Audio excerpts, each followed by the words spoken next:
Hey guys, be sure to check out the Mortar Pod, our weekly video podcast, and also check out the tutorial video for my board game, Travelers of Storia.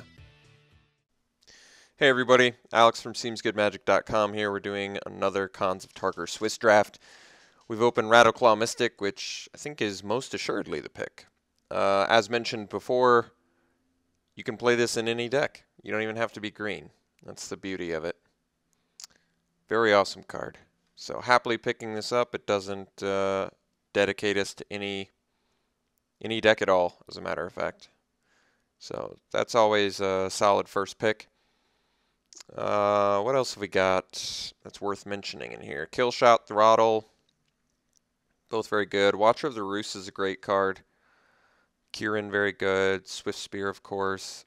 Yeah, plenty of good playables in here. Let's go ahead and take the Mana Ramp Rare. Okay. Well, I've got my eye immediately on the Pine Walker. It still leaves me open for many different decks, both Abzan and Sultai. So, good options in both of those directions. And Pine Walker is just a great, strong card in general. Sultai Ascendancy, not too shabby. But I've seen it played a couple times, and I think it's actually okay, but not really what I'm looking for second pick. Yeah, I think we're just in the Pine Walker camp. I'm a big fan of Savage Punch, too. But I think Pine Walker's just really efficiently costed powerful spell, so appears to be the pickup. Okay, followed by, well, Bellowing Saddle Brute is a very good card. So is Sultai Flare. I mean, Saddle Brute is going to start moving me into black, which I don't necessarily want to do, because I can also, I didn't mention Temur, did I? What did I say? I said Abzan and Sultai. I could also be Temur. If I pick the Saddle Brute, it's going to sort of, I mean, if I want to play it, it's going to limit me to pretty much Abzan and Sultai and take me out of the Temur camp that I'd like to be in. I actually like Sultai Flare a lot. I think Sultai Flare is a very good card. It's not as good as Bellowing Saddle Brute, but considering it's keeping us completely green, I think I'm going to take it. Okay, so now we can actually start figuring out the next direction we want to be. I do like Attendance, but I think we're either looking at Bringlow or Aerostorm. I think Aerostorm is a better card most of the time. My main concern is it going to be a problem getting a double red spell? Probably not. I mean, Bringlow is playable. It's been kind of one of those, one of the more, just kind of an underwhelming performer. Whereas Aerostorm has been pretty good for me all. I mean, how often is dealing 4 or 5 damage to a creature or player not good? I think it's good most of the time. I think Aerostorm's an okay pick here. I don't have any problems with that. Keeps us more in Temur and gets us out of both Abzan and Sultai, I guess. But the green pick here is not worth it, and there's no fixing that I'm really interested in. Okay. Well, a Charm is a good reason to be in Temur, so I think I'll take that. I feel like I've seen Temur Charm go later than most. And I think people tend to not like this one very much. Maybe that's not right, but I love Temur Charm. I've used all the modes on it, and I've loved it. It's played very well for me. Roar of Challenge and another Aerostorm would both be totally acceptable, as would a Smoke Teller, since I could actually use its activated ability. But let's just take the Charm, maybe start moving into the Temur deck that I love playing. All right, now it's Woolly Loxodon, Treasure Cruise, Glacial Stalker. Probably the Loxodon's the best pick. I mean, Active Treason can also consider that too. I just don't think we're going to be beat down. I don't think that's likely. Treasure Cruise is a good card. It's going to be a little bit more difficult to play in a non-Sultai deck. It may still have the most upside, though, of any of the picks. I think ordinarily I would pick Loxodon or Stalker over it, but I don't mind taking a Treasure Cruise here.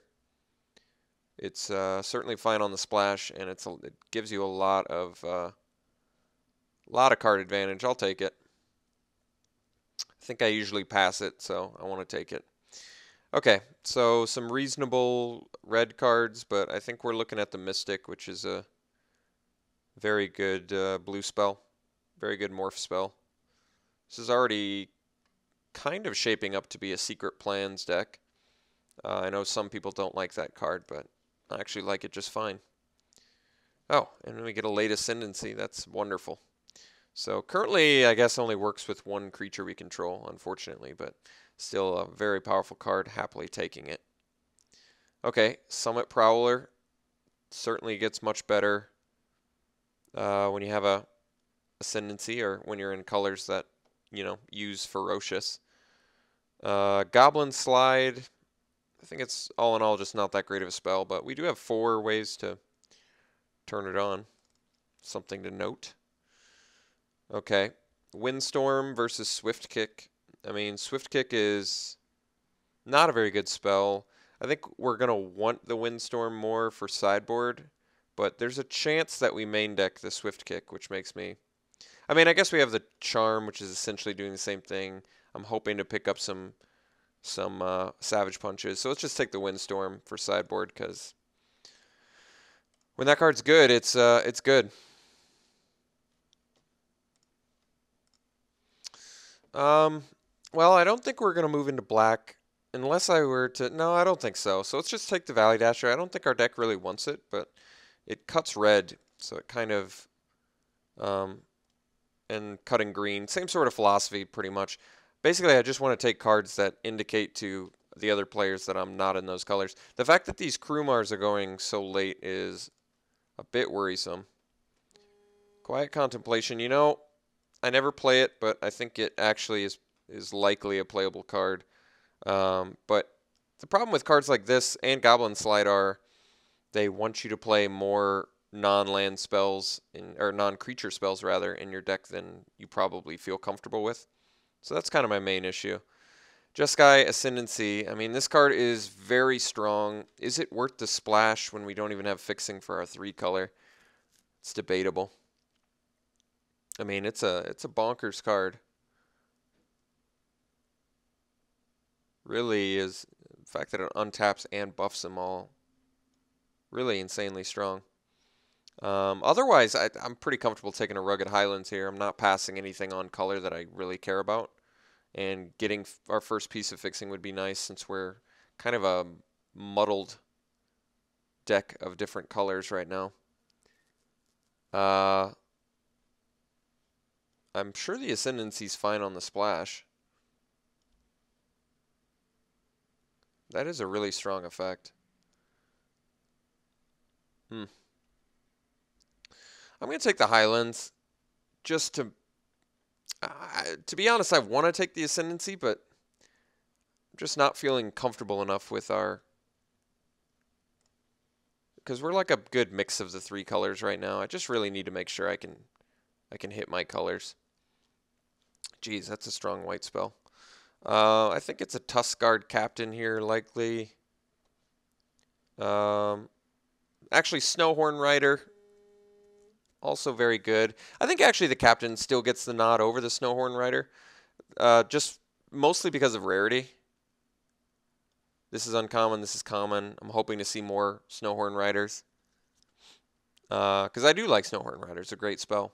But Tuskguard Captain is also very good. And I do sort of need to start focusing on 2 colors. So I guess green-blue is probably the 2-color combination I want to focus on.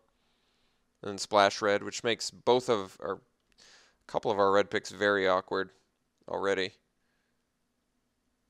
If that's going to be how the deck pans out, I guess. But let's take the Tuskguard Captain. All right, Opulent Palace helps us. But then again, Thornwood Falls essentially does the same thing.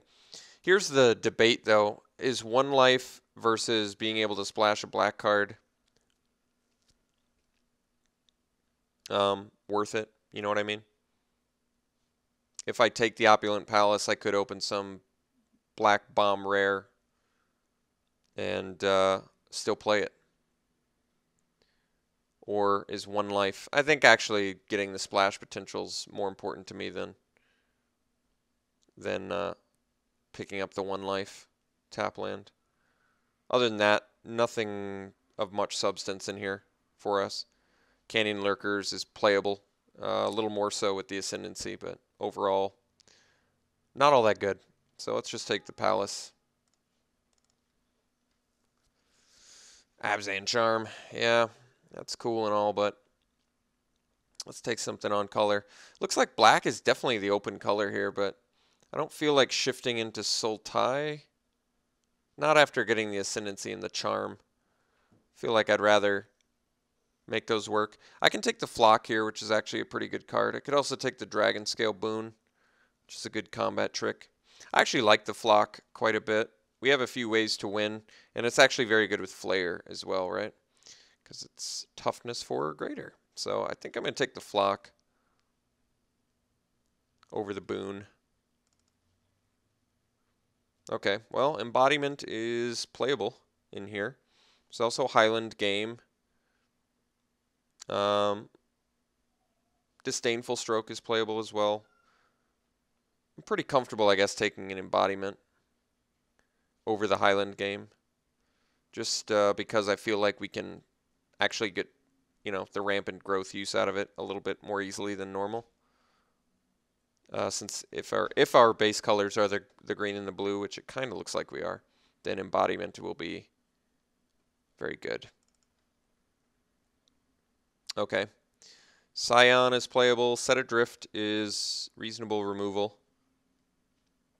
Currently, our removal is what? Temur Charm, Aerostorm. It's pretty low. Could take the Set Adrift. Scion of Glaciers is a fine card. I think people still don't like this, but I've played it and I like it. I think it's fine. I guess I don't want to go too deep into blue, though. Let's take the Set Adrift. It's a acceptable removal spell. I guess we can take the Wetland Sandbar here. I'm not really interested in Scoured Barrens or other stuff. I think Whirlwind Adept is pretty much only playable if you have the Barrage of Boulders deck, but that's a pretty specific archetype. Let's just take the 2-drop.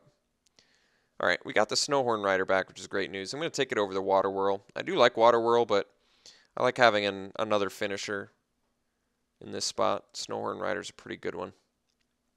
All right, well, rewarded. Now we can take the Water Whirl over the Treasure Cruise, over the second Treasure Cruise, and still be pretty happy.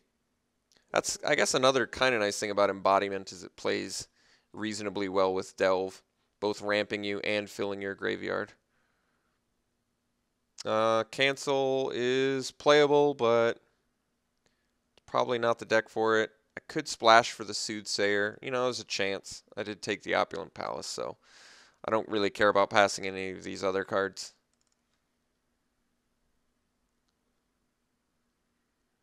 We'll take the Act of Treason. I don't think we're playing it, but I'll take it. Naturalize, great sideboard card to have. Seek the Horizon versus Disdainful Stroke. I don't think we're likely to play Seek. I don't think we're likely to main deck Disdainful Stroke, but certainly take it as a nice little sideboard option. All right, so going into pack 3, we have 21 cards, not including our fixing. So let's see if we can make this a little bit better. I think some removal would be nice, like Savage Punches. I wouldn't mind getting some more 4-power guys for our Ascendancy. Jeez. Haruspex is pretty good. I think it might actually be worth the splash, too. That's a really powerful upside. There's also the Savage Punch that I wanted, though, which makes this more difficult. You can play this as a Grey Ogre, which does make it nice. I mean, I actually think Haruspex is a more playable card, or a more splashable card than Soothsayer, since you can at least play it as Grey Ogre. And think of the upside you get if you can unflip it. I'm pretty tempted to take Haruspex here. It's a little bit unfortunate that it's in a pack with both Savage Punch and Rugged Highlands, both of which I would take. I think Savage Punch might be... Well, I'm going to take Haruspex regardless, because at worst I will play it as Grey Ogre, and at best we can get it as a all of my creatures draw me cards now when they die, which is, I think, very good. starting to get a bit greedy, but it's my MO, I guess. I don't know. This doesn't help us fix. Secret plans. I have to do a morph count. 1, 2, 3, 4, 5, 6, 7. 7. 6 that I can reliably unmorph. I'm okay with secret plans here. Could also take the Singing Bell Strike, but we don't look beat down enough to make that card work. I've kind of discovered over playing enough that that tends to be the case. You've got to be a pretty aggressive deck to make Singing Bell Strike play as well as you want it to. Secret plans seems like a fine pickup there. All right, Swiftwater Cliffs certainly helps with fixing. We have enough playables at this point, so I could take the Wind Scout, which is just a very good creature, but I'm kind of tempted to take the Cliffs here. I just like the Cliffs, and I'm not going to be bummed if I miss out on Highland Game or Wind Scout, really. Wind Scout, once again, we're definitely blue enough to play it. It's just, do I think I can reliably play it and then reliably play all of my other sort of color-intensive spells? And I think the answer is no, so let's take the Cliffs. Savage Punch seems reasonable here. Yeah, not much else I care about.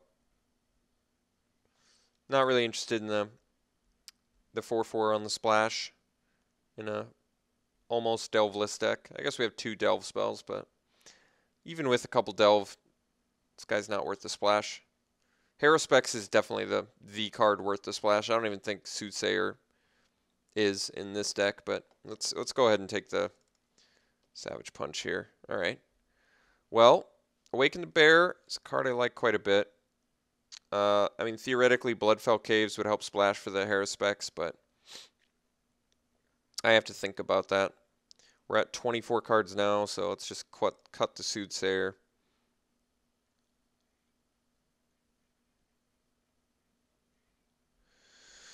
Um,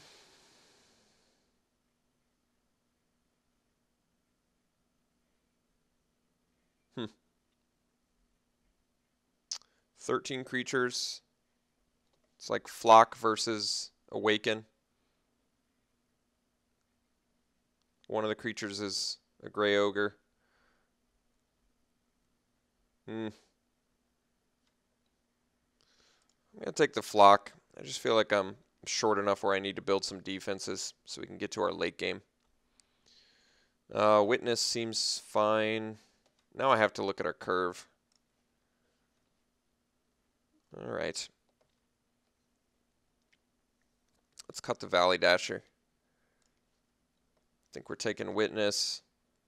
Let's cut the Act of Treason. This is not an Act of Treason deck. It's likely not a Quiet Contemplation deck, but I might revisit that. Don't like the red cards we have, the mono red cards we have, just because they're so red intensive. So I guess I kind of wish I'd taken Bring Low over the Aerostorm, but probably still going to try and make Aerostorm work in here. Let's take the Witness. I think we can take Embodiment number 2 pretty safely. I don't really care about anything else in here. I'm not a huge Bloodfire Mentor fan. I don't think it's all that good. So let's take the Embodiment. None of these cards really matter. I guess we can take the Clocidon. I can take the Banner too, but helps us fix for Aerostorm, I guess. Not a big fan.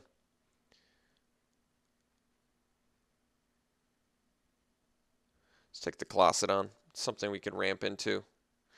All right, so we can take the Rugged Highlands. We can also take Awaken the Bear, which I do like a lot. Also take the Glacial Stalker, which I guess tends to make a little more sense with the secret plans. If you take a look at our morph spells we have, it also makes sense with the Let's try and maximize the value of our Ascendancy and Secret plans. So I'm going to take the Glacial Stalker, as much as I love the Awaken the Bear. All right, we'll take the Singing Bell Strike. I don't think it's likely that we play it, but it's an option I don't mind having. Blinding Spray, believe it or not, more playable than one might think, but maybe I just want a do I want a second Naturalize? I don't even know. Does that seem right to anybody? Probably more so than a Blinding Spray. I'm already kind of running out of space for good cards. None of these cards really appeal to me. Guess I'll take the Master. It's most playable of those. Secret can actually be annoying to play against. Banner is unnecessary. All right, well, the good news is we definitely have enough cards to make a decent deck. I think my main concern is how good is this deck actually, and what cards am I going to end up cutting. So let's sideboard our lands first and separate creatures from spells. And let's put all of our morph in the middle so we can take a nice peek at what we're working with here. That is a lot of morph. So we need to make 3 cuts. How many cards do I have that actually turn on Ascendancy? Let's do that count real quick. 1, 2, 3, 4, 5 if I keep Summit Prowler, 6 if I keep Colossadon. It's really not that much. It's really not. It's not much at all. I don't know what to say though. I kind of still want to play it. Even with the low, I mean 6 isn't the worst, but it's pretty low. I think it's tough. Sandbar's kind of underwhelming in here, but it kind of plays an important role against the aggressive decks. How many win cons do I have currently? Like actual, big threats. I consider Rider a pretty big one. Pretty much, I guess, anything with 4 power or more, you should consider an actual, solid win con. So stuff like Pinewalker, Witness, Snowhorn, Glacial are all pretty good. So Summit Prowler, I guess, to a certain extent. I'm not gonna lie. I guess I'm debating cutting the Ascendancy from here. I'd rather be on the Secret plan, since we actually have a lot of morph to give it value, whereas we have low value off Ascendancy, plus most of the time we're just playing Grey Ogres, which, like if this was an Alpine Grizzly deck, I'd probably be much more interested in playing Ascendancy, but considering a lot of my, 4+ power guys are actually morph anyway, I'm not feeling the Ascendancy in this deck. I'm really not. It just feels like I'm going to play it and wish it was something else, or have it in my hand and wish it was something else. Either one of those is not great.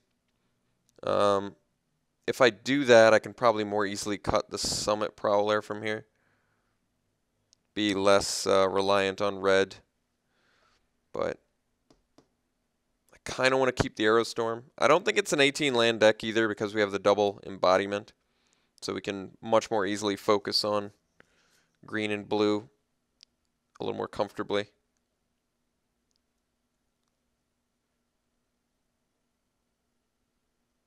I mean, I can play I can play Aerostorm as what, like a way to finish my opponent off.